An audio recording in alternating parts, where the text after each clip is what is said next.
apakah amalan ibadah yang saya lakukan setelah saya bersyahadat Allah mengampuni dosa-dosa saya di waktu lalu masih beragama Katolik? Otomatis dengan bersyahadat itu gugur semua apa yang telah terjadi di masa lalu. Itulah berkahnya syahadat tuh. Ya, itulah berkahnya syahadat.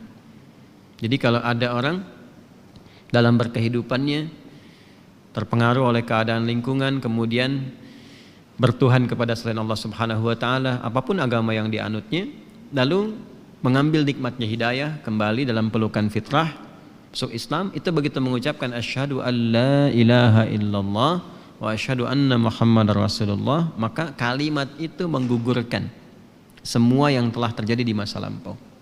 Selesai. Dan bila dipertahankan sampai dengan wafat, itu ya kalimat itu yang mengantarkan pada rahmat Allah Subhanahu wa taala. Jadi kalau dengan bersyahadat sudah nggak usah dipikirkan lagi yang sudah berlalu. Falahu ma salaf, selesai. Nah, jangan kemudian diingat kembali pernah ini pernah itu, karena dengan syahadat itu gugur, selesai semua. Itulah keindahan syahadat dalam Islam, selesai semuanya.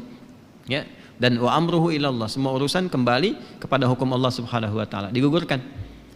Kecuali utang ya. Utang tetap berlaku karena itu hakul adami, ya. Alhamdulillah dengan syahadat utang saya lunas. Belum. Utang tetap diproses ya. Tapi kalau hal-hal yang terkait dengan perbuatan-perbuatan masa lampau selesai semuanya. Tinggal sisa hidup itu digunakan untuk meningkatkan amal saleh. Jelas ya? Ya, Islam itu simpel sekali, simpel. Makanya jangan main-main dengan kalimat syahadat. Kalau sudah syahadat, itu kunci Islam dan kunci iman. Dan kunci itu saking mahalnya, karena itu kunci surga kita, kunci nikmat hidup kita. Itu dijaga betul oleh Allah, nggak boleh sembarangan. Makanya Nabi itu sangat ketat kalau terkait dengan syahadat, isu-isu keislaman, isu keimanan. Jangan sembarangan. Nuduh orang misalnya sudah kafir, itu kan menyoal syahadat itu. Hati-hati loh, hati-hati. Makanya kalau menyebut kalimat seperti itu akan mencari pemiliknya. Kalau nggak ditemukan di langit di bumi, balik kepada orang yang mengucapkannya. Ya, makanya hati-hati ya. Kalau ada isu-isu misalnya ajaran takfiri atau apa sedikit-sedikit mengkafirkan orang, kita menjauh dari itu semua. Ya, tapi proporsional juga. Ya, proporsional juga. Ya, kalau sudah ada kafir ya memang statusnya kafir. Ya, kafir ya statusnya apa? Kafir. Oh, tidak boleh menyebut kafir kepada yang belum beriman. Ya gimana lawan iman itu kafir? Ya kan ya biasa saja sebetulnya. Karena itu kan kosakata juga, kosakata Al-Qur'an dan kosakata standar. Dan kafir itu kalimat yang sebetulnya halus sekali. Halus sekali. Bahkan orang Inggris aja pakai itu. Orang Inggris loh. Ya, yang sekarang budayanya tinggi. Orang Amerika pakai itu. Amerika loh. Jadi acuan kan. Sekarang dalam teknologi, dalam macam-macam menggunakan kata kafir itu. Dan jadi bahasa harian mereka. Diserap ke dalam bahasa Inggris. Cover. Cover itu dari bahasa Arab, kafir. Itu loh. Seperti sugar. Sugar. Sampai Maroon 5 bikin lagu itu. Sugar. Itu dari bahasa Arab, sukar.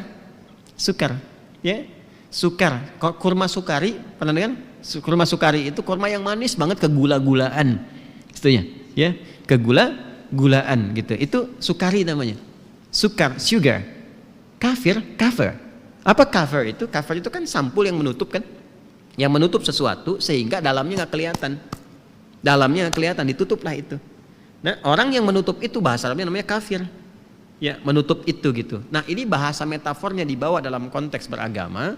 Ada orang yang cahaya imannya tertutup, sehingga dia menutup diri, belum mau menerima risalah-risalah kebaikan dalam Islam, belum mau bersyahadat, masih menutup dirinya, belum mau terbuka menerima dakwah, masih menghindar. Itu bahasa halusnya namanya kafir.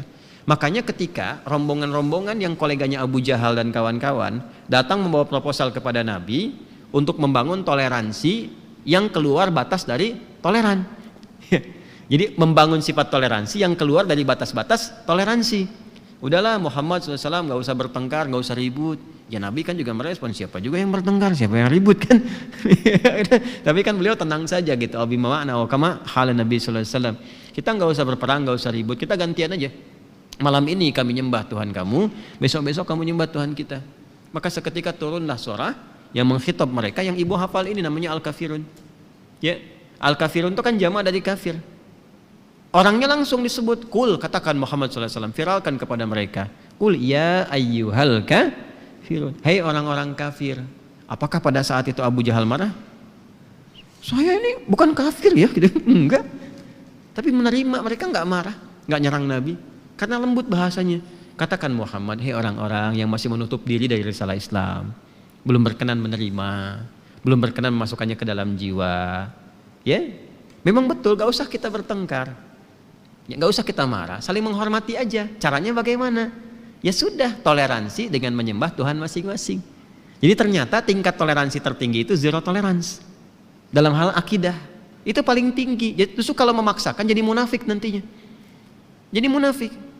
Contoh misalnya orang Islam ikut ke gereja misalnya atau tempat ibadah yang lain, ikut di situ. Ngeliatin aja, di hatinya mencela Tuhan yang dipersekutukan, tapi di luarnya seperti iya gitu. Kan hatinya menolak itu kan? Hatinya menolak. Coba apa nama bagi orang yang antara luar dan dalamnya beda? Munafik. Makanya Buya Hamka yang mempopulerkan itu, bukan saya. Saya mengikuti apa yang Buya Hamka sampaikan. Tidak ada nanti potensi munafik tertinggi itu kecuali orang menghadiri di tempat ibadah orang lain dengan dalih toleransi. Jadi begitu masuk ke situ, dia menyaksikan tapi hatinya mengingkari. Coba kan, hatinya kan tetap beriman. Wah, nggak usah terlalu gaya dengan mengatakan saya mampu mempertahankan iman saya. Itu terlampau gaya. Gitu. Realitasnya tidak begitu. Hatinya mengingkari itu. Coba kan, lisan berkata, hati mengingkari, itu nifak namanya, penyakitnya. Orangnya apa? Munafik. Jadi Quran tuh udah ngajarin yang paling ideal. Udah aja masing-masing. Itulah toleransi tertinggi. La a'budu ma ta'budun wala antum a'biduna ma a'bud. Jadi Anda menyembah apa yang Anda sembah, itu kepercayaan Anda. Kami menyembah apa yang kami sembah. Setelah itu kita hidup berdampingan dalam konteks kemanusiaan, kemasyarakatan, kebangsaan. Itulah harmoni tertinggi. Sampai ujungnya punya legasi, lakum dinukum. Nah itu cuma ada di Islam, cuma ada di Quran kalimat itu, lakum dinukum waliyadin. Dan itu sebelum muncul isu-isu yang lain. Ya, soal sekarang moderasi agama macam-macam. Sebetulnya kita sudah menampilkan sikap-sikap moderat yang sangat indah. Itu paling ideal. Paling ideal. Jelas ya? Nah, jadi saya kira banyak sekali ragam yang bisa kita hadirkan. Jadi tadi dengan syahadat dosa-dosa sudah gugur, tingkatkan amal soleh, berkehidupan yang baik. Tetap membangun hubungan kebaikan. Kalau ada teman-teman yang non muslim masih berkawan dalam urusan dunia, dalam kebaikan, dan tampilkan risalah Islam yang indah dalam akhlak supaya kita berharap mendapatkan hidayah yang serupa. Jelas ya?